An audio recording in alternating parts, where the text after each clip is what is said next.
I'm not a fan of focus groups. In fact, I think they're close to useless as a way of understanding users and consumers. And I'll give you an example, a bit of a story as to why this is.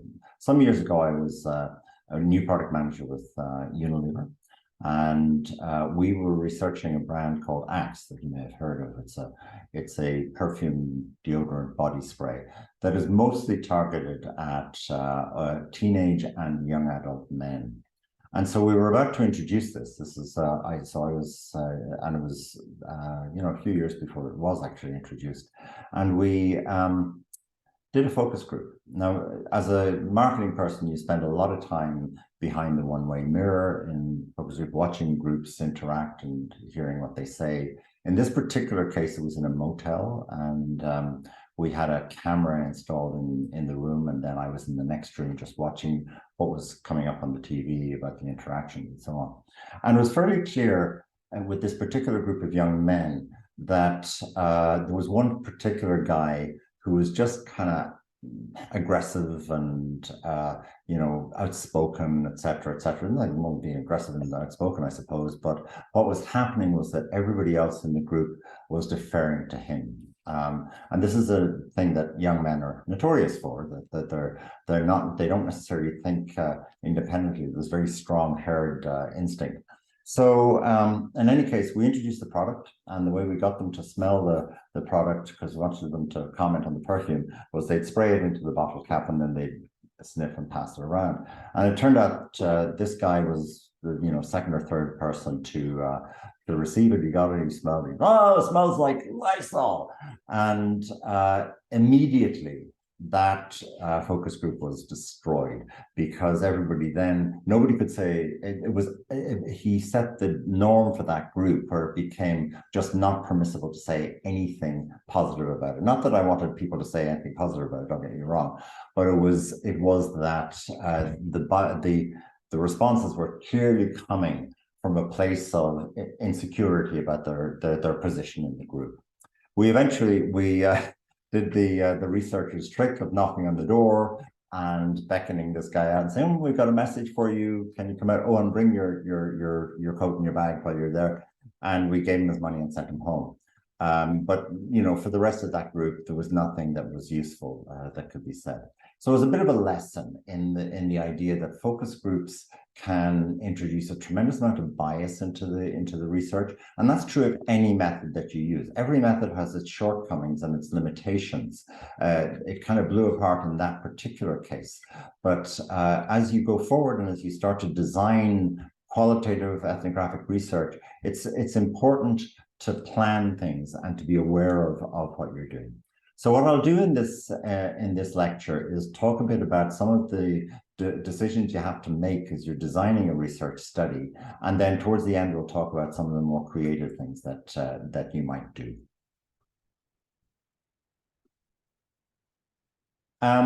You really need to make some fundamental decisions about the nature of the problem before you get in. It doesn't mean you have to really know the problem. That's the great thing about ethnography. You can use it as a fishing expedition if you really don't know what it's about, but you need to have done some background research. So some of the goals, what is it you actually want to decide here? What information do you need to make that decision? Also, what are your own biases and assumptions as you're going into this? And that's a question, not just looking in the mirror, but also working with your team. To see what kinds of things that you might be carrying into the research.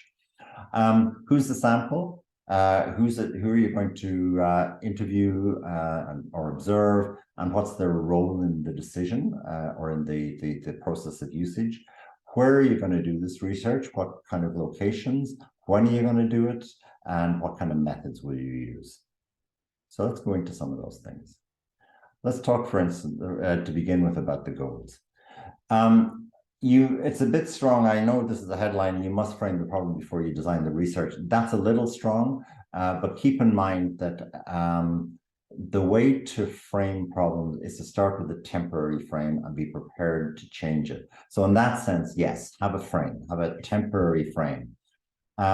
Be very, very aware that when people give you a problem to solve, I'll call them clients here, that rarely defines the problem correctly. They'll usually come to you with a solution, and that as a design thinker, you really need to question that. And so that's where a lot of your own background research and thinking has got to come in.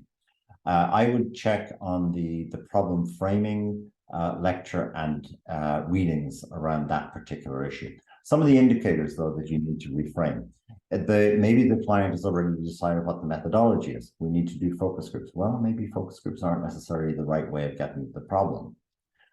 Maybe the client has a solution in mind. We need an app, right? Again, that may not be the issue. What you need to do is understand what the problem is, and then before you get to the solution. What is more manageable is if the client has no idea what the problem is. You can do an awful lot by doing a lot of desk research and secondary research to really understand not necessarily what the problem is, but what are some possibilities. And from that, you can take those possibilities into your qualitative research. Remember always what ethnography is for. It's for insight, hypothesis development, or generating hypotheses. It's for exploring. Never use it for confirmation of things or prediction. So another one of my pet beefs is the way that focus groups are often used to pick winners. That is absolutely the wrong way to use qualitative research if you don't do quantitative research to validate it. What focus groups or any qualitative research is all about is nuance and explanation and so on, not picking winners. Let's talk a bit about the sample, the people that you're actually going to talk to. So what people often ask me, well, how many interviews should I do? In fact, students ask it every term. And the answer is, I give them the great professor's answer, it depends. And what it depends on is what exactly you're trying to learn. But as a standard, you could say, well, 6 to 8 participants per segment, 45 to 60-minute interviews.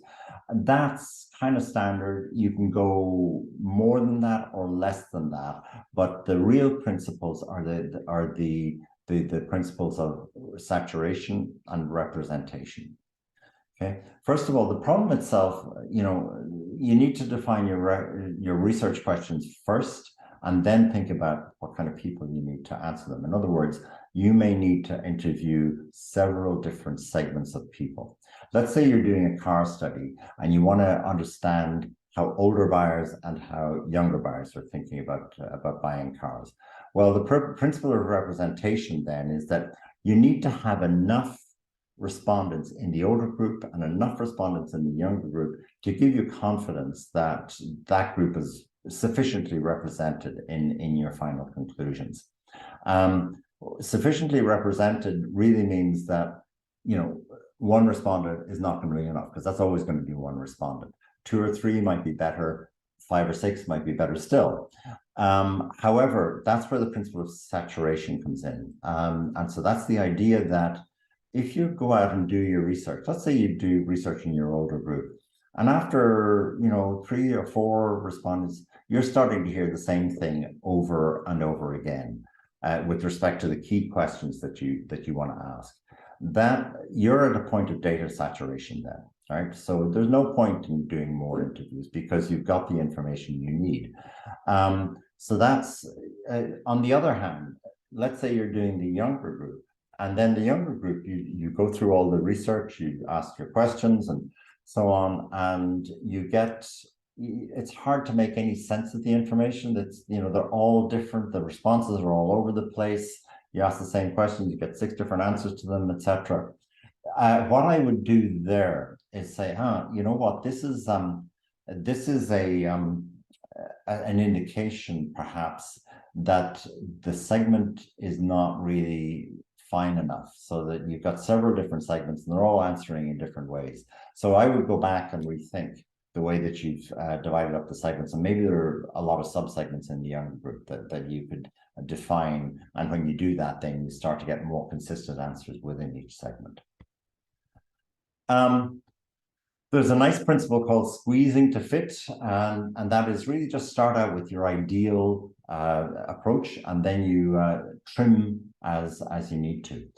So in other words, if I want to get to the truth about this particular phenomenon, what's the best way to do this? What would be a sort of a Cadillac way of doing it? And then recognize that, there are always going to be constraints. There's no such thing as a perfect study. There's going to be constraints of time and money and the people you have and the skills you have, et cetera, et cetera.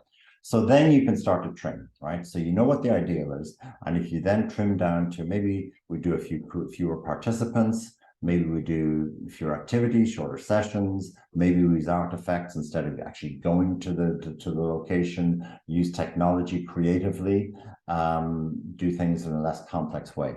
Having any data is better than having no data, but be smart, right? Because you don't want the wrong data. So know what you're missing. So if you start out with the ideal and funnel down, you can say, okay, well, we've made this trade-off with the consent of the client, hopefully, and we know that we won't get good answers to this part of it, but we may get really good answers to this other part, and that's the bit that's most important to us. Let's talk a bit then about data collection, and there are really two primary methods: interviewing and observation. We'll talk about interviewing now and observation later. Immersion is another one, which I won't particularly talk about in this lecture, but it's still a possible way of going, and a lot of the principles of observation really apply in that too. Oh yeah, I told you I'd talk a bit about focus groups. Well, first of all, I hate them because, first of all, they are fraught with group effects that are hard to overcome. As I mentioned, that group about acts was completely destroyed. Usually also, they're not held in the context of purchase or use. If you want to do a good study on acts, you probably need to go into a locker room, right, and hang out and listen to the guys and maybe ask them a few questions about the product and so on.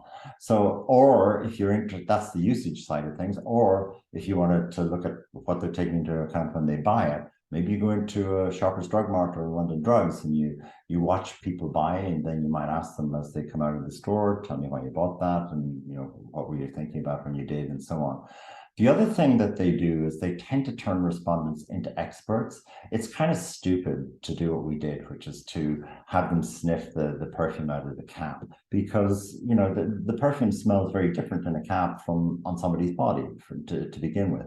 And a lot of the time, they don't even notice what the perfume is. So you're kind of creating this environment where you're consulting them about the subtle floral notes of the perfume, and they really don't know anything about that, and they couldn't be expected to. And as I mentioned a little earlier, they're often misused as a validation tool. They're misused to pick winners rather than really explain things or develop insights. So if you're using focus groups in your business, at the very least, I encourage you to use them smartly rather than in the stupid ways that most businesses use them. There is a really important method in ethnography called semi-structured interviews. So semi-structured interviews, with these, you have clear goals, but what you're doing is creating a space for the respondent to talk about their experience. You should develop a discussion guide in advance. Usually, the way I do it is I actually usually just write down a bunch of themes that I want to talk about. Some people are happier with a set of questions and a sequence of questions, starting broad and going in narrow, or going, and narrowing down. That sometimes works, but I personally like to start with a specific question, such as, tell me about the last time that you went shopping for body spray, rather than tell me about how you buy body spray. And the reason for that is that if I ask them that first question, the last time, they're going to start coming out with stories, and stories is what I want. I want to hear, oh, last time, yeah, I was in Shoppers Drug Mart, and my girlfriend was with me, and we tried out the various perfumes. We decided on this one, and so on. So you get much more nuance that way, in my opinion. But there are lots of people out there who like to start broad and then narrow down. And if that's what they prefer, that's obviously a useful way if you can still get to the stories. The stories are really important. You should be prepared to deviate from your discussion guide in the interview. First of all, there may be stuff that comes up in the answers that you hear that make you curious, or there may be stuff that's redundant, right? They've already talked about it, so why ask a question about it? You know, I would try to keep it as natural as possible and let the interview flow, and then and then let them do the talking, let them lead you, and then if there's stuff that you're still curious about, you can just pop in a question about that. But there are some principles you probably should follow. One is having a warm-up question or an activity of some kind, one that's related to what you're talking about. You shouldn't make them feel as if you're just doing this to waste their time. Asking open-ended questions, right? Never ask a question that people just answer with yes or no. Although sometimes you do sometimes get some people who are just very taciturn and they won't answer your questions, with any stories, and that's one of the challenges of this kind of research. Using phrases like "say more," "tell me about that," that can help bring people out. I wouldn't ask sensitive questions too early because you can put people off. So, building rapport as you ask questions and people understand that you're genuinely curious about things is an important way to do this. So pushing the more sensitive personal questions to the end is helpful. Never judge what people are saying, either in words or tone or body language. Assure them that there are no right or wrong answers, and that you're just interested in their perspective. And then if there's a particular, one I use a lot with, if I'm interviewing executives is, often what can happen is you get interrupted. It could also, I guess, not just executives, but parents with children. If there's a high likelihood you're going to get interrupted, get the important questions in early, so that you can make sure that you've got that a bit of information, and then end with a summary question.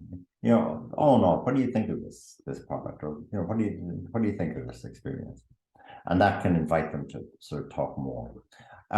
It should feel like a conversation, so I would not script it, but it should be a conversation that where the respondent leads it where they want to go, and you will pop in a question here and there that you're curious about.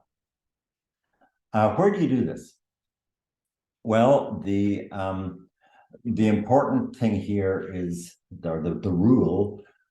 It's never rigid because it's not always possible. Research as close to the context as you can, right? So that's fine if you're doing, for instance, if you're researching cooking utensils, go and do the research in somebody's kitchen. Right? If you're researching coffee shops, do the research in a coffee shop. Obviously, some things are intimate and you can't go into those locations, and so in situations like that, I would just talk about it. You can sort of try to create the or you can sort of not so much create the experience, but you can certainly get people to talk about the experience rather than actually observe it. And there are some situations where it's just physically impossible to do it. There are ways of getting to the context. Either it might be too expensive for you to get there. For instance, maybe you're interviewing somebody in New York City and you're in Vancouver, so it's too long a distance. Using artifacts, getting them to send you things like photographs, and then you can sort of bring those photographs up in the interview. That kind of stuff can really help. There's a word there on the right of the slide I should emphasize, and that's triangulation. So we've got representation, saturation, and triangulation is the third thing you should do to ensure validity in your research. And triangulation is basically doing your research in enough different sources to validate that you are actually getting the truth. So doing observations as well as interviews, doing secondary research as well as observations and interviews, doing expert interviews as well as user interviews, and so on. Those kinds of things, if you've got a number of different angles on something, it can give you more confidence that you're actually getting the truth. So talking about timing. the timing of your research really depends, again, always on your goals, but also on the consumption patterns of your product or your service, and really how feasible it all is. So you can do what we call guerrilla ethnography, which really you can do over a very short time, and that's going in quickly, talking to people, and getting out, and you can do that largely by observing on the street, for example. However, there are experiences too that take place over a long period, and you need to follow them through to get to the whole picture. If you're looking at somebody trying to buy a condo or a house, that can take weeks and months, and so it's going to be tough for you to observe that whole experience unless you have that kind of time on your hands. The thing is, try and approximate it as best you can. It may put you in some unusual places at unusual times. I mean, you can find yourself, if you're researching shift workers, you can find yourself up in the middle of the night. But the thing is to try and do your best to research as close to context. Second area for data collection, of course, is observation. And just a few things to prepare for an observation. You need to think about, okay, so what are we actually doing? Are we observing people at work? Are we watching people as they do interviews?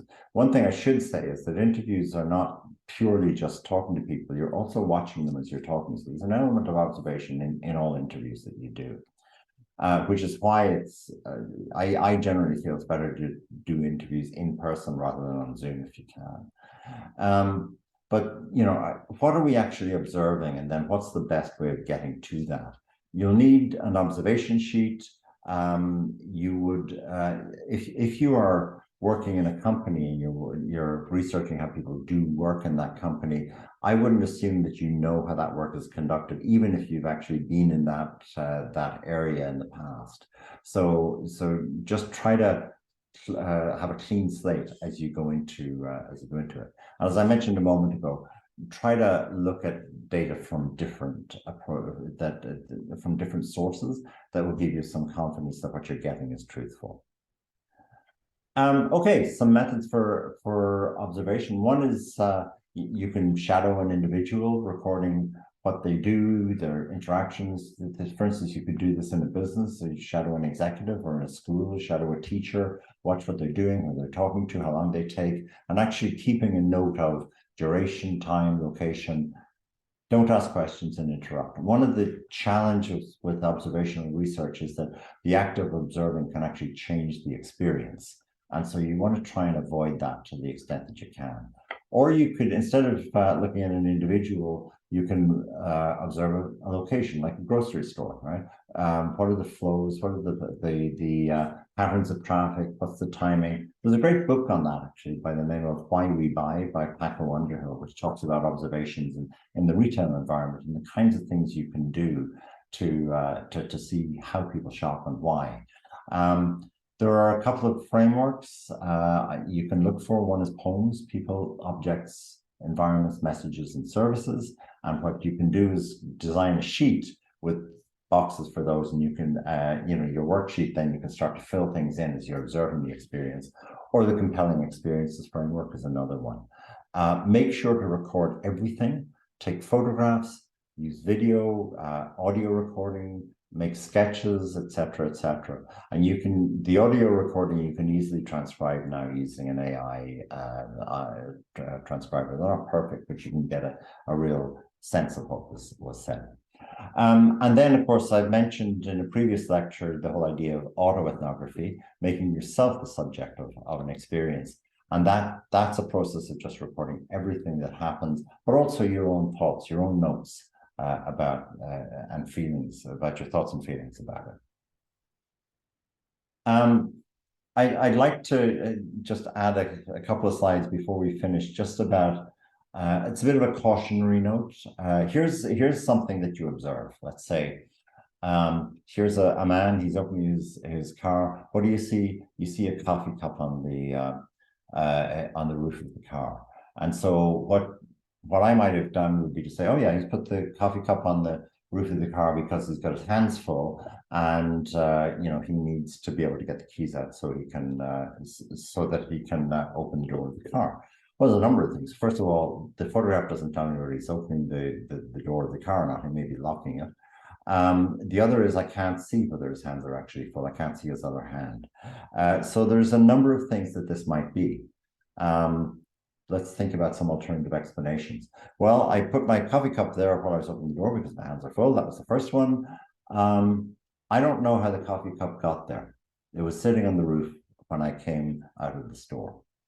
Another interpretation was an empty cup. I took it from the cafe because I was going to go busking on the corner later. The point of all of this is if you see something, it should make you curious. It shouldn't make you jump to conclusions, right? So if you want to find out, you can go back and talk to the man, or you can do other observations that might get you a bit closer to what's really going on. So don't just take things at face value. Be curious and dig underneath what might be happening. Member checking is actually going back to the respondent and asking. So you might go back to this guy and ask him what was going on. That's how you get some of the responses that are on the slide. Triangulation, I've talked about a couple of times already. That's maybe using other data to see whether your interpretation is right. Here's some creative things you can do, and here's the the sky is the limit. You can look at blogs that people have written, at their Twitter posts, their Facebook pages, their posts on Instagram, Pinterest. Maybe what are they posting on their mobile phone? What are they texting? Get them to do activities, get them to draw things, make things, or you bring some images with you or some objects with you and get them to select them and ask them why. So there are many, many things you can do depending on your goals and what it is that you're trying to find out, what the insights are that you're looking for. As you're doing this, remember, what are your overall goals overall for, in terms of research? You want to try to reduce bias as much as you can, be as objective and authentic as you can, and respect the respondents. What are your goals for the project? And also, what's the best way of understanding relationships and how people connect? I've mentioned already representation, triangulation, and saturation. I won't spend a lot of time on this. Representation, to summarize, means that all segments are adequately covered. Triangulation means that you've used different sources of information to support your conclusions. Member checking is a form of triangulation. And then saturation means you've collected data until you stop hearing new things.